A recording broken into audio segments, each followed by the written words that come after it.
Thank you for joining us for our December Floral Therapy Workshop, Winter Wonderland. Before we get started, I just want to review the accessories that you received with your container, because there's a lot of them. Okay, so first, in your container, you are going to have 4 pine cones that are already on a pick. You're going to want to take those and put those aside. You also have some silver and gold ribbon that we've already ducktailed an end, and we'll show you how to turn those into tails for your arrangement. You have both silver and gold ornaments. They're glass, so don't drop them. Put those aside. There are 6 wire wood picks that you'll need later in the design. There is a little baggie of some artificial snow that we're going to have as an option at the very end. Then you have your block of Oasis that is, you would have received it and it's dry. And then underneath that, you have some silver and gold Mindolino. That's going to be one of the last accessories we use. So you're going to go ahead and put that aside as well. So the first step is going to be to properly soak your Oasis. So what you're going to want to do is either put water in a bucket, put water in a sink. You need at least about 6 inches of water. Then what you're going to want to do is just take the whole block and you're going to set it. And what you need to do is just let it sink on its own. Don't try to push it down and speed it up. Don't pour water over the top. If you do that, what will happen is the air inside will be trapped and the water won't be able to absorb into the center. And then when you design, you'll end up with stems like right where those dry spots are. Okay, so this is very important. Just let it soak on its own. Now, I want to remind everyone that we always do our virtual bingo. So on your printed instructions for each day we have our take-home class, there's going to be a secret word on one person's sheet. So if you take your instructions and flip them over and look, and if you have the secret word, just give us a call, tell us the secret word, and we will put your bingo prize aside for you. All right, so now the joke. So the 3 kings have come to visit the newborn. Well, one of the kings slips on some straw and twists his ankle, and he yells out, "Jesus Christ," in pain. Well, Mary looks over at Joseph and is like, that sounds a lot better than Chester, doesn't it? Okay, before we actually get started making the arrangement, I just want to review a few things about working with Oasis, okay? Now, first thing, everything you're going to get that you have, you want to make sure you give it a fresh cut on an angle, okay? Then when you go to put any stem into your Oasis, you want to make sure you hold that stem low to put it in. You don't want to ever hold anything up high and put it into the Oasis. There's lots of stems that you'll break, okay? So you want to hold it low. You want to go in about 1.5 inches, okay? So that it is where your Oasis is going to stay saturated. Now, if you put a flower in and you're looking at it and you're like, oh, I don't like where I put that, I should have left it a little longer. So then you think, well, you'll just pull that stem out a little bit so that now it's perfect in placement. The problem is that once you made that hole in the Oasis, that hole is permanent. It doesn't spring back. So now this stem is sitting in a void. And no matter how much you water this flower is never going to get any water. So you don't want to do that. If you're really unhappy with your placement, you could take it out and just put it in another spot, okay? The other thing we don't want you to do is sometimes people don't want to move their flowers around, so instead they'll just kind of nudge the stem and they'll push it in one direction or they'll push it in another direction. Well, what happens is you end up with this big hole and your stem's going to wobble around, and it's going to be the same problem. If you don't have a good contact with the Oasis, the flower isn't going to drink and it's going to die very fast. So don't do that either. If you're unhappy, just pick it up and put it in another spot. Now, the first thing you're going to want to do is take your piece of Oasis that's been soaked and you want to lay it so that it is the shorter side. So what I mean by that is you don't want it like this because you want to have more surface to work with. So you're going to lay it flat. One side of your Oasis has little holes. I always put the holes face down, okay? The most important thing then at the end is going to be to fill this with water. I just like to point that out now. I don't have very much water in here, but you're going to want to make sure at the end you add water. So we're going to start with your bundle of greenery. So you have some evergreens, and then you also have some leatherleaf to fill in at the end. So you have both some Leland cedar And then you also have some sapphire.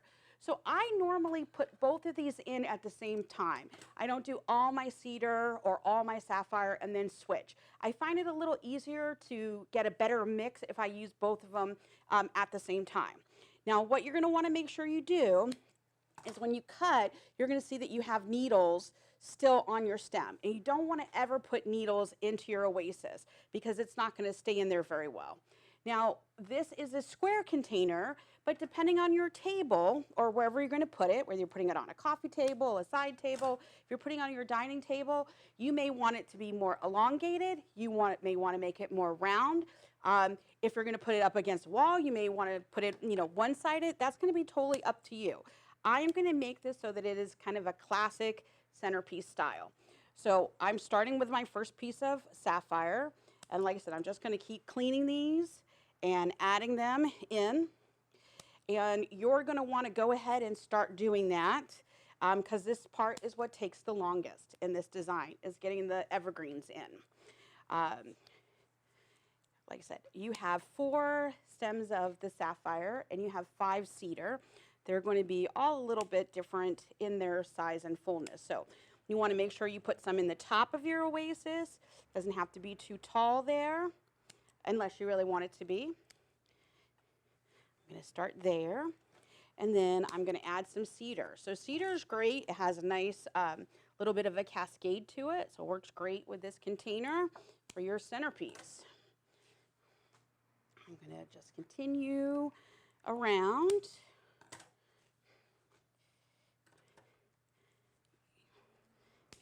Cut a few pieces here. So both of these evergreens grow here in Florida.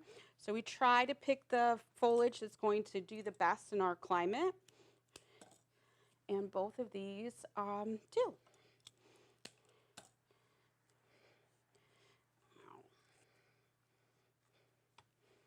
You can flip your container around, look at it from another angle, make sure you're like the shape that you're making. Like I said, this part is what's going to take you the longest, getting these evergreens in. But what it means is that you have this really beautiful base that, even after, actually before you put flowers in, it's quite lovely. So like I said, I'm going to continue. I've got another piece of sapphire here.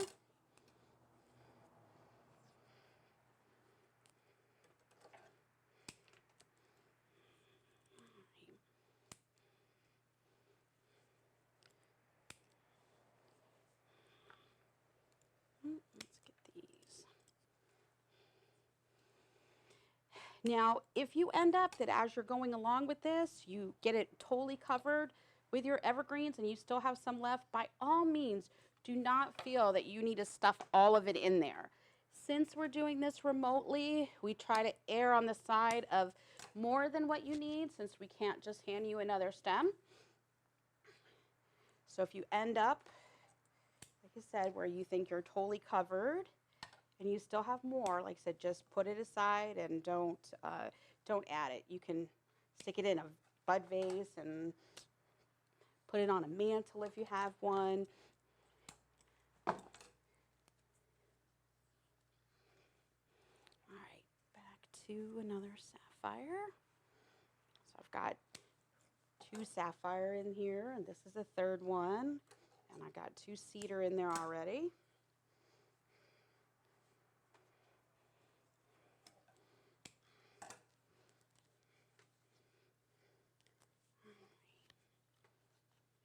Flipping it around, different angles.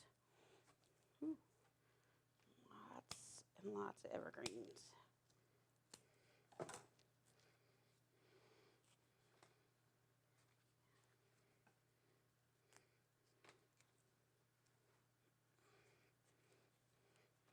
Now this is where on a cooking show, it would cut away and it would come back and it'd be coming out of the oven all ready to go. But since it's going to take you a while to do this, I figure we'll just, we'll work at the same time.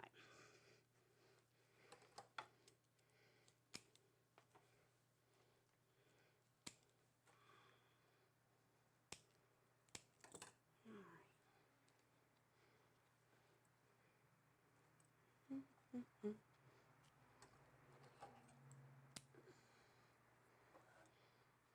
It's coming along.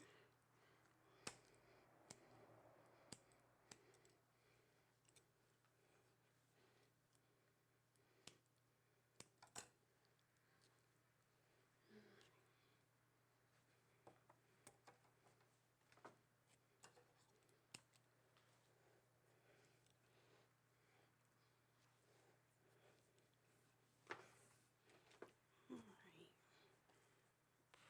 Maybe the cedar will do it. Now, once I have all my evergreens in, which we're almost there, almost totally covered, I do have some extra.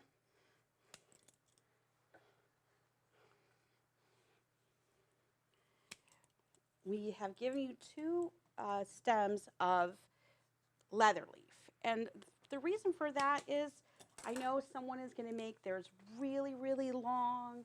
Someone's going to make theirs really, really tall. And you may end up with some spots that you can see your oasis or the edge of your container. And if you do, then we've given you two pieces of leather leaf, and you can cut this apart and then just tuck that in.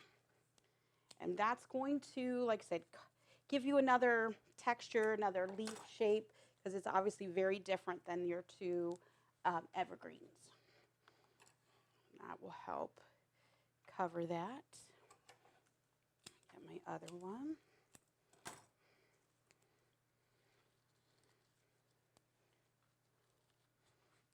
Go.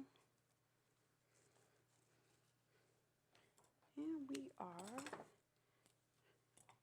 all covered. Okay.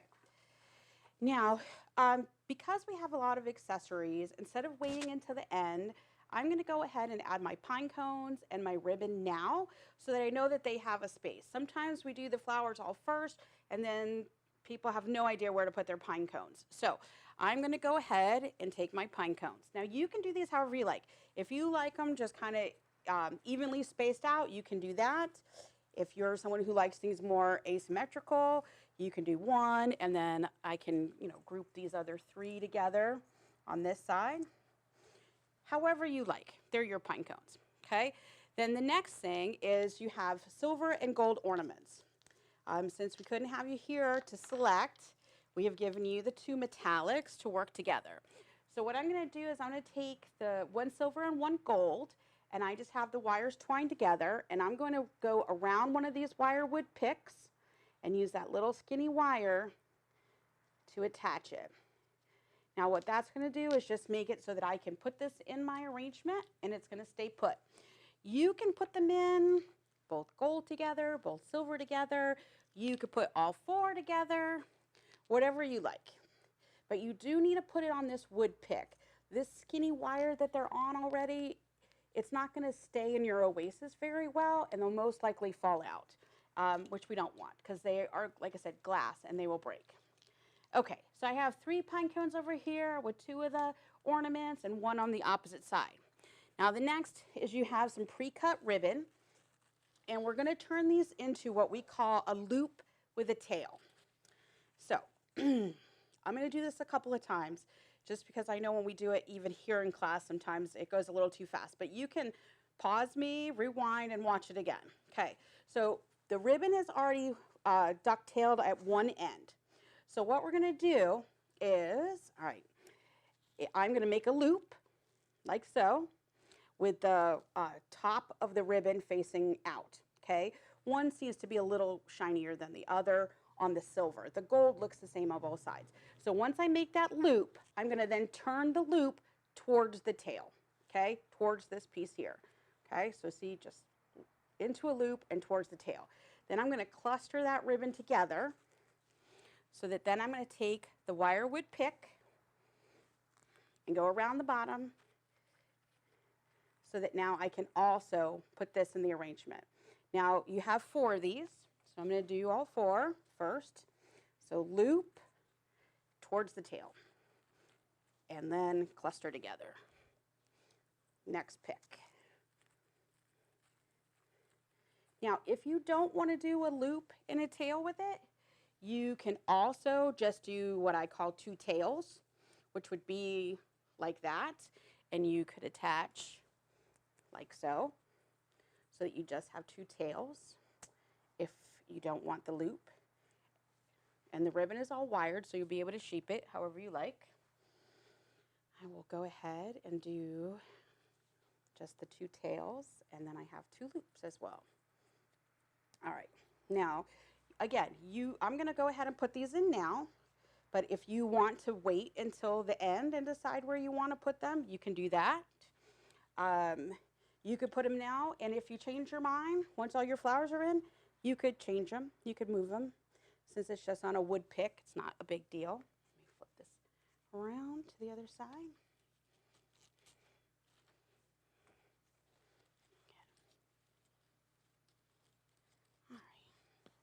All right, so now I've got my loops and tails and just tails, and my accessories are all in place. So now I'm going to start with my first flower.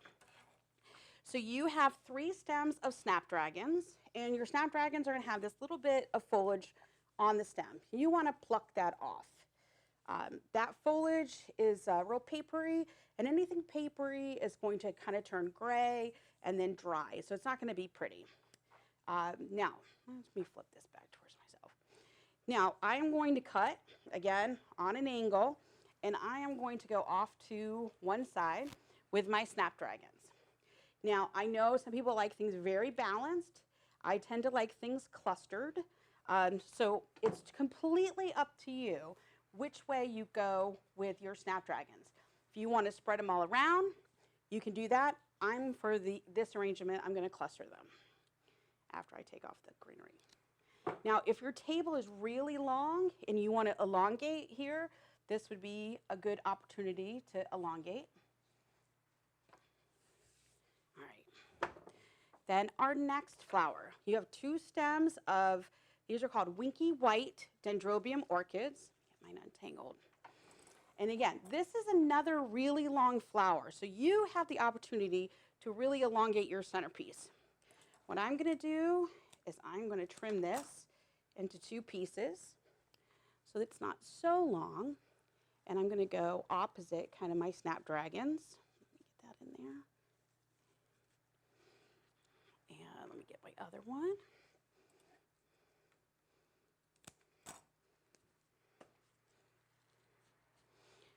Now, if you have cut it like I did, which you don't have to, you may have this partial stem that has a few blooms, and I'm just going to add them so it looks as if they are all together, even though they are separate stems. So I have this cluster of orchids. Now the next flower is you have 3 stems of white stalk. This is one that smells good, so make sure you take a little sniff there. Now, if you still have any of these leaves, you're going to want to take these off as well. This leaf is going to do the same thing that foliage on your snapdragons will do, which is turn a little gray, which we don't want. Now, I'm going to split these up. So what I've done here is I have 2 on this side and 1 on the opposite.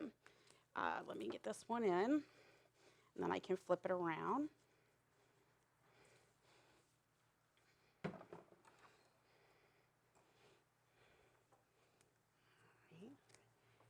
Again, you can keep these really low, you can make them a little higher, totally up to you. All right, so snaps and stalk. So your next flower is you have 3 stems of white Fujimums. Now these have these little nets around them, and the nets are just to keep them from tangling with each other. They have a lot of petals, and if they were open, they would tangle, okay? So you're gonna wanna just lift that right up to take that net off. And then you're going to want to make sure you get rid of this foliage, because again, papery leaves, just remember that. Any flower with a papery leaf, you're going to want to take the leaf off because it's going to turn gray and then die. Now, I'm going to take this one. Let me flip this around. And I'm going to group 2 of them together and put one on the opposite side. Again, your design probably is very different than mine at this point, so you can make that call of if you want them grouped or separated. Just don't forget to take this foliage off. It's just not pretty. All right. Okay. Now, next, you have 2 stems of white roses. Now, with a rose, if we were using this really tall, I would say leave all this foliage on because the leaves on a rose stem help pump the water up the stem. But I'm not going to use this tall, so I don't really need this. And we have a lot of foliage because of our Christmas green. So I'm just going to trim some of that out. So I have a little bit, but not all of it. Now, roses have what are called guard petals. So this outer petal is a little thicker than the rest, and it's been protecting the rose. If yours is torn or bruised, you could take the guard petal off.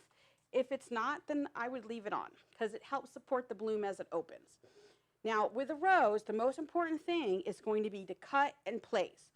If, let's say, I cut this like that, and I keep talking, and I'm talking, and I'm talking, and I'm talking, and then I put this in. What's going to happen is over the course of a couple days, the little air bubble that formed while I was holding the stem is going to move up the stem, and when it gets here, the weight of the bloom is going to be too heavy for that air bubble, and it's going to flump over. So what you want to do is make sure you've already cleaned it up, you know where you want to place it so that you can cut and place immediately, okay?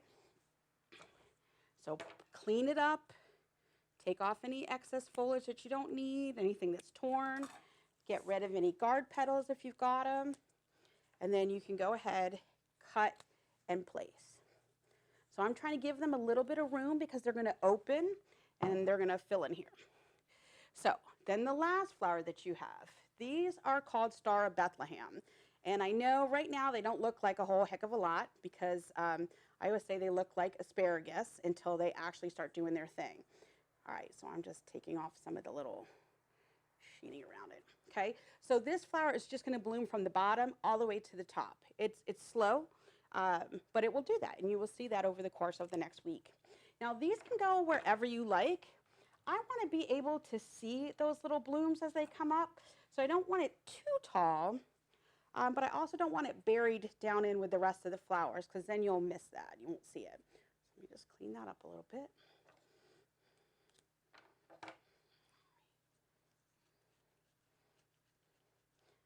So I have my Star Bethlehem. So our last couple of accessories. So you have 4 pieces of what's called Mendolino. And this is a pliable, bendable branch. It cannot go at a right angle, so you can break it if you try to go too tight of a circle with it.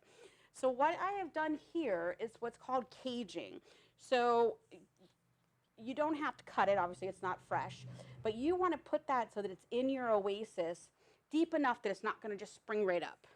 And then you've got to decide your path. So this may be too long, you might have to trim some of it off. You want to just get it into the oasis in another area.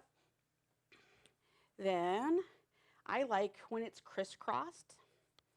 So I'm going to then go in with my second one and kind of come across here so I can see how long I need it. And I can trim a little off.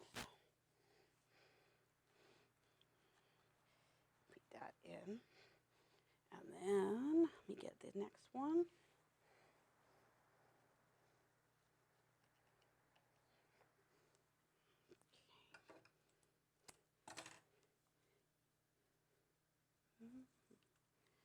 You can make this as tight as you like. You can loop it around the sides, over the top, whatever you want. Let me get this one in here. All right, I'm going to go under here. It's not too tall. And back around. Okay. Get that in here.